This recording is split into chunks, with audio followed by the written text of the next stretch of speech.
Okay. May request yung ating ano. Ako nga pala si Marlon Mapa, no? Dati na pala akong construction worker. Pagkatapos, taxi driver. Yan ang aking istorya, no? Kaya bago ako nag-DXN, talagang hirap, ano? Noong ako nagpo-construction, kalahati ng buhay ko sa construction ko yung actually, high school lang naman ako. Kaya, natampak ko lang ito, nung buhay na ito, nung ako'y mag-DXN na. Pagkatapos nung ako'y ng taxi driver na, kaya malungkot din.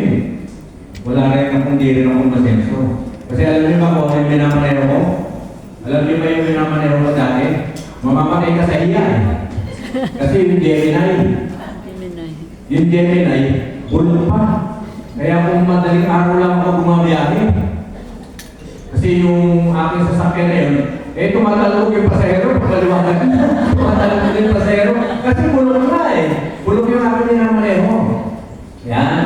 Kaya ginawa ko, naghanap din ako ng, kasi hindi ako, late na ako nag-asawa Sa loob sa buong buhay ko, sabi ko, saka na ako mag-asawa, wala na akong ikabubuhay. Wala na akong ikabubuhay, kaya late na ako nag-asawa. Kaya sabi ko, mag-asawa lang ako, kung meron na akong ikabubuhay, ayoko naman yung mga anak ko, tatakbo-takbo yan, tumutulo yung uho, baka-11. Ha? Parang gagawin ng punas Ayoko nang gano'n, kaya late na ako nag-asawa. Kaya kailangan humanap ko na ako ng pagpakitaan. Minsan napupunta ako kay Joseph Estrada, kay Era. Dala ko yung kotse. Minsan may truck ng basura Sabi niya, Marco, tignan mo muna yung taxi mo, baka na hapot ng truck ng basura. Kaya medyo talagang hirap na rin ang buhay dahil sa pagka-taxi ko, kalahati ng buhay ko sa construction, kalahati ng buhay ko sa pagka-taxi. Kaya inisip ko kung paano talaga ako magkakaroon ng magandang hanap buhay pa. Yung gusto ko yung mabubuhay yung aking pamilya, saka ako mag-asawa. Yan. Kaya, nung mag-asawa naman ako, nandito na ako sa DXN noon. Kaya nung nag-asawa ako, nag-DXN na ako. Kaya, maganda yung naging karanasan ko dito sa DXN. Yung una, talagang lumilipod kami niya, kasama ko si Joseph Estrada, pupunta kami na iba't ibang lugar. Mahirap, barko lang wala pa pera Pupunta kami ng Iloilo, Visayas, barko lang kami. Tahirap wala pang kita Hindi namin alam kung aasenso kami rin sa DXN. Tapos napunta ako ng Davao.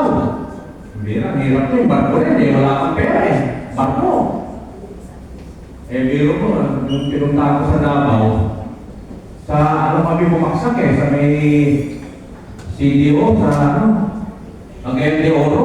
Tapos, kalabas kami, papunta sa Davao. Sa Davao, siyempre wala kang matulog. Gabi ka dumating, natulog kami sa istasyon ng bus, ang daming lasing. Umarki na kami ng bonbon, kung tawagin, bonbon, pero yung lasing sa tabi mo pa susukan. Para sigurado, baka hindi mo wala ka ako'y tumakong mga dala-dala, hindi dala kami product. Nilagay ko, inapakan kong gano'n. Tapos yung sapatos ko dito sa sali. Kaya tulog ako agad dito lang masali sa ligid ko Nakamulit ko Kaya tulog agad ako. Kaya hirap nung ako nag-umpisa pa lang. Kaya hindi ko sukat akalain na mag-click ako sa DXN. Kaya malaman nyo mamaya kung bakit ako nag-click. Malaman nyo mamaya yan, Kaya kung bakit ako nag-click. Dito muna tayo sa walang pagkasenso versus malaki ang pagkasang umasenso. Ano ba itong walang pagkasenso?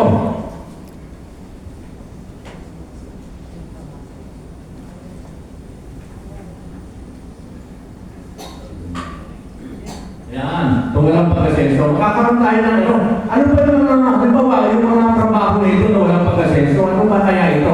Tawagin muna natin si Asan Andiyan kasi bigyan natin si Samay. Pwede kayo sumagot, makakaroon tayo ng audience participation. Ano ba itong mga trabaho na walang pagkasenso? Minsan alam nakagatin yung resulta Anong trabaho na walang pagkasenso? Sino gusto sumagot? Isa sa inyo. Walang pagkasenso. Magbigay kayo halimbawa lang. Tambay. Sige, sumagot kayo. Lahat kayo, pwede kayo sumagot. Sales lady. Ha? Sales lady. Sales lady! Yung tama ka, walang pagkasenso yan. Kahit na niyayain mo, halimbawa, mamasukan tayo, sales lady. Ay, pag pumatay pa, wala masenso eh. Wala senso man. Eh, busog lang, konti lang. Nananalangin pa, sana matanggal na yung ano ko, para ako napapalit. O, ganun. Ano pa? Ano pa mga trabaho yung walang pagkasenso? Janitor. Ano yan eh? Janitor. Yan, oo, walang pagkasenso. Ano pa ba? Dito, sige. Laksan na. Construction workers. Yung construction worker, dali ako yan, talaga naman hirap. Sinama ko pa yung kapatid ko dahil nagbubuhos kami. Naalala ko talaga yung butin, binanggit ko, naalala ko yung construction ako dati.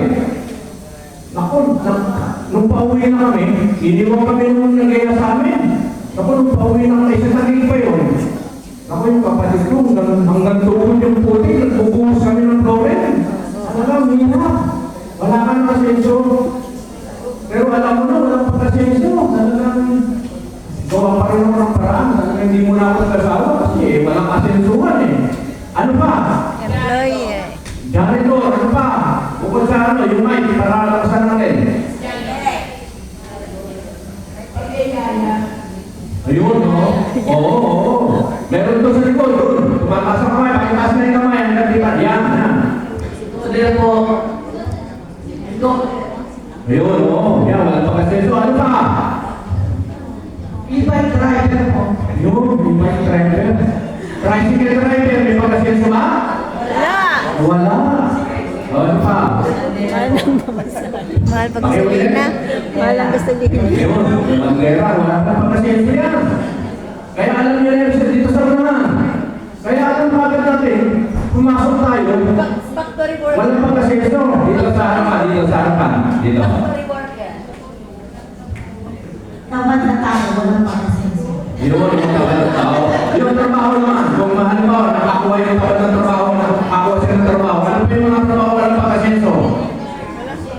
Factory worker. Factory worker.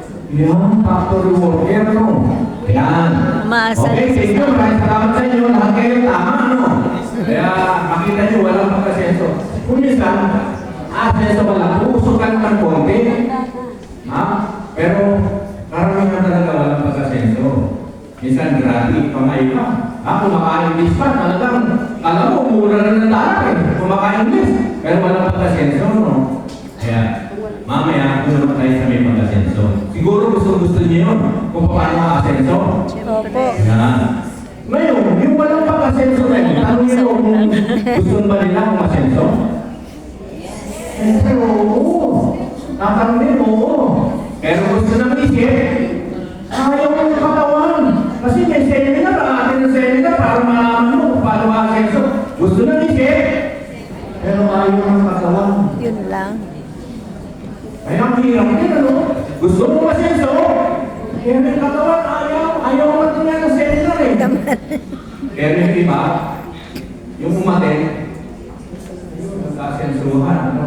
Yun ang maganda. Kung tayo sa nagkasensuhan, meron mo naalala, no? Sa walang kasensuhan, meron akong naalala, siguro, 20 years ago na. Bata ka, siguro, na 19, 18 years old. Nandun pa yung office dati ng DSN sa may Emerald Avenue. May Emerald pa, no? Sa may Ortigas, Emerald. Siguro, alam niyo yun. Sino yung napot ko rito yung Emerald? Layo. Yan, mga iba, inabot pa, konti lang, no? So, si Jay, alam yun, Emerald, ano? Ayan. Meron doon, meron siyang tatlong nanditan. Yung, siguro, 18, bata pa yung babae, inibitahan niya, tatlo. Nagpaalam. Iihilang daw yung tatlo. Uuwi pa lang. Naku, wala nang natira kung sa kanya inipay na tatlo. Ang ginawa ng bata, dahil bata pa, umiyak siya. Iyak siya dahil. Kaya na, kung tinuloy-tuloy niya, baka crown ambassador siya, o crown lion siya, kung tinuloy-tuloy niya. Kaya tagal na, hindi ko kamusta kaya yung mga nagtuloy-tuloy na nandito ngayon? mag-asenso ba overnight lang, hindi, no? Kailangan magdala tayo, no?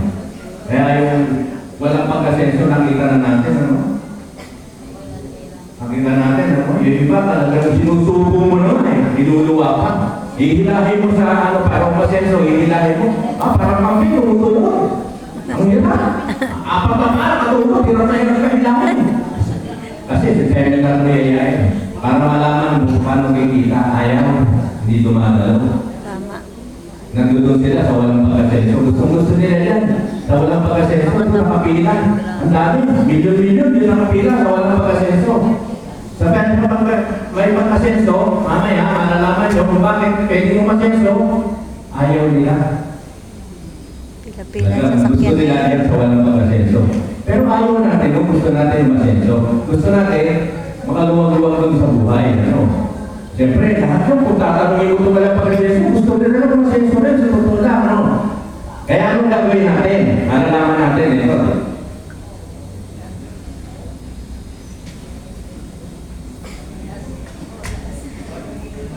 Ayan. Ayan ano, yan yung mga ayaw masenso. Kaya gusto lang, mga namamasukan tayo, mga binanggito kanina. Pero ayaw natin yan, ano? Gusto natin makaluwag-luwag din sa buhay. Ano ngayon? Paano tayo ngayon? Ayan, malaki ang pag-asang kumasenso. Dito tayo, sa malaki ang pag-asang kumasenso. Paano kanina, binanggit ko kanina, walang pag-asang kumasenso talaga. Gusto ng isip, pero yung katawan ayaw. Ano ito? Na pwedeng malaki pag-asa natin yung masenso. Yan. Meron kasi tayong over 200 countries. Yung DXN, ano? Kaya kung kayo, nung anniversary, na-invite kayo sa India, ano pa nung anniversary? Ilan ang dumaloon? 125,000. Pero napakadami. Sa football stadium yun. Ang dami, 125,000 ang dumalo sa DXN sa anniversary nung kanilang ginanap sa India. Meron sa yung GISA, Direct Selling Association of the Philippines, membro tayo niyan. Yan. Binigyan pa tayo ng DTI Legitimacy. Legit tayo. Mahusay yung mga production natin. Meron tayong lifetime points accumulation, kaya pwede tayo masenso, no?